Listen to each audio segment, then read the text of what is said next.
Okay, we're now going to alter the brightness of the lights on the Auscision CLF class unit to sort of dim them down a bit. I'm not a fan of blindingly bright lights. You don't actually notice them being too bright out there in the real world. So first up we'll do the headlight. As you can see, that's on full strength, and when you go to dim, it's not really dim. So we'll make some changes to that, and we'll do that through the JMRI. So it starts off as a default of 31. So we'll end up bringing it back to a headlight brightness of 25. And then we'll write that, and you'll notice that will dim. So it starts off with a brightness of 31. So we'll bring that back to 15. So now when you go to dim it, you'll see there's a bit more of a dim function, but it's still not quite right. So we'll alter the dimming function as well. So the dimming function is in the function settings tab of the JMRI, and it starts off as a default of 64. So we're going to alter that down to a brightness of 20%. Changes. Now when we operate the dimmer, you'll see that headlight now is actually more dim and a bit more realistic to what you'd expect when you do see a locomotive that's dimmed the headlight. Okay, now we're going to dim the ditch lights just a little. I mean, the ditch lights are extremely bright and quite blinding when you are trackside, but we'll halve them down from their default of 31 back to 15. Now that's done through auxiliary 7 and auxiliary 10. So we'll set those to 15, and then you'll see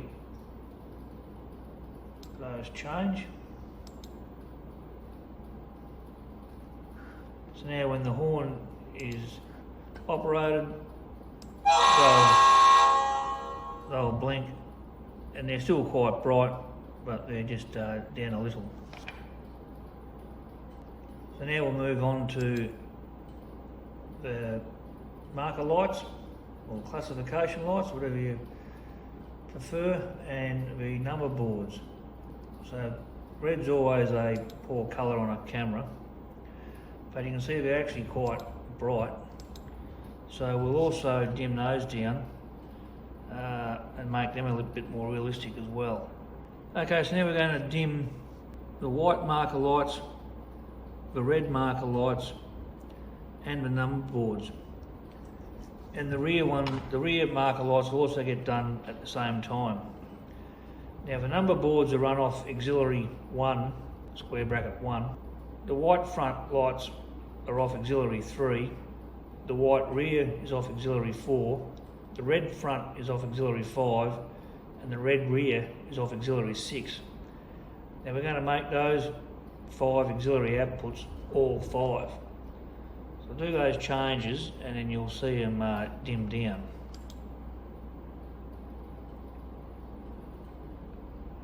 So I think that's a bit more realistic, being a lot dimmer.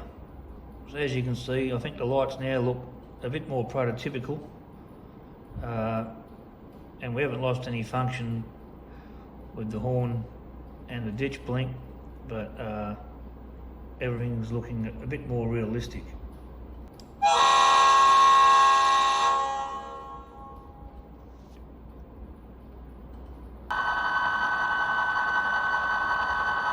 So now we're going to alter the sound levels a bit to quieten the loco down a little. Now this loco is currently running at a high idle, and we'll put it into the low idle.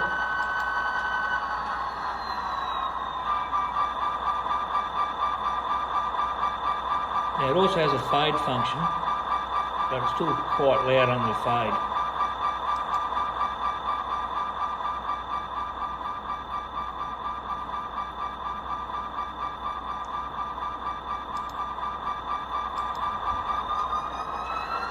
So we're going to alter the sounds, the master volume sound and the sound volume when fading.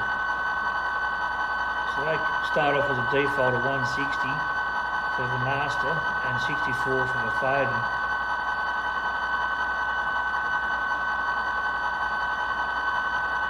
So we're going to drop the master down to 140 and we're going to drop the faded sound from 64 down to 40.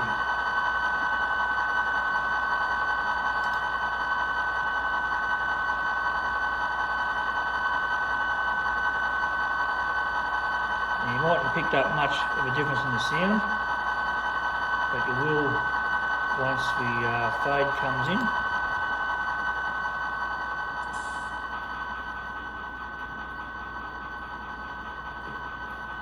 That's now quite quiet, and you may think not as annoying, but you can still hear all the sounds. Now we're also going to drop sound slot 1 down, which is the prime mover sound, and we're going to increase sound slot 3, which is the horn, because the horn should be extremely loud compared to the engine sound. So you can hear the sound now, and with the sound faded at that.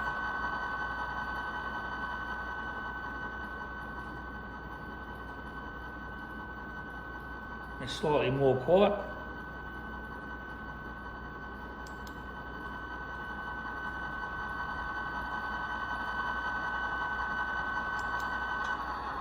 Back at low idle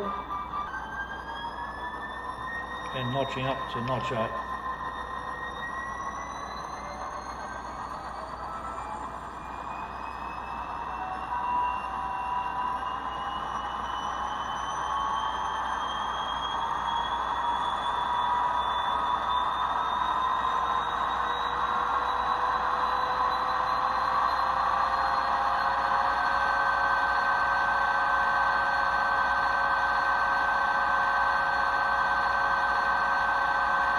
So it's still quite,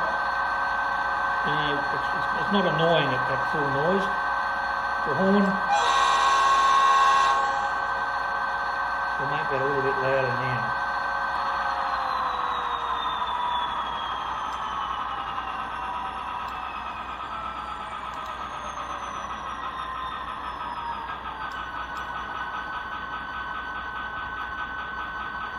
So we'll put the horn up to a value of 250.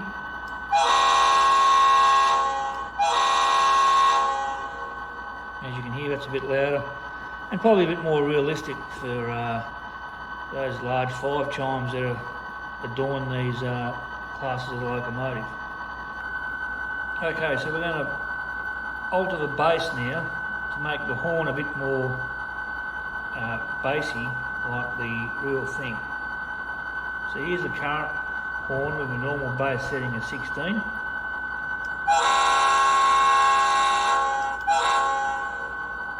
Now altering the bass setting is also going to alter the engine note.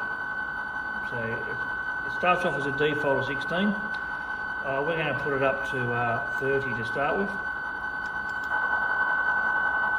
Right, you would have heard the engine note pick up, and now the horn.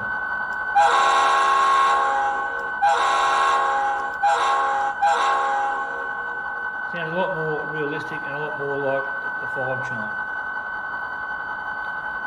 Now the bass and treble settings are on the sound tab in the JMRI.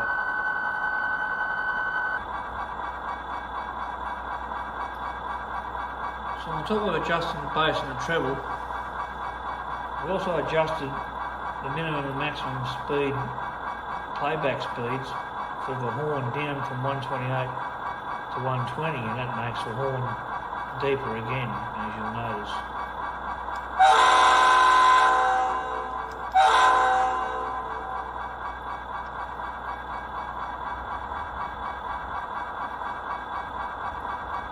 Now the min-max settings in the sound levels tab will alter the tone of the horn. So currently we've got it set to 120, and it sounds like this.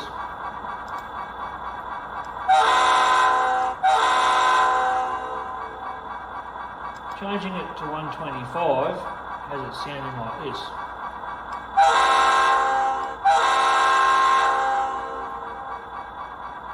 So you've got some room to play with to make the horn a lot deeper and a lot more realistic than the standard settings that come shipped from the factory. You can also play around with the values to give it a different tone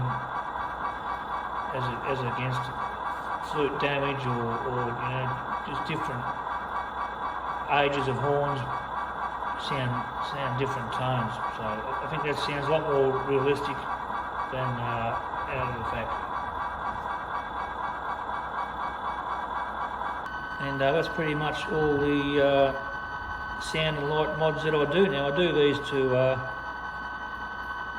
all my DCC locomotives. I've done it to the other CLF and the other two CLPs as well. The CLPs also have an extra sound slot for the HEP set, which is sound slot 2. And I've also quietened that down on the CLP. Maybe I'll get around to doing a video on those one day, because I actually do have to renumber one of them because I assigned the wrong address. But, you know, that's the Auscision CLF with reduced light outputs and slightly quietened down. And we'll probably see you when I do a C-Class video.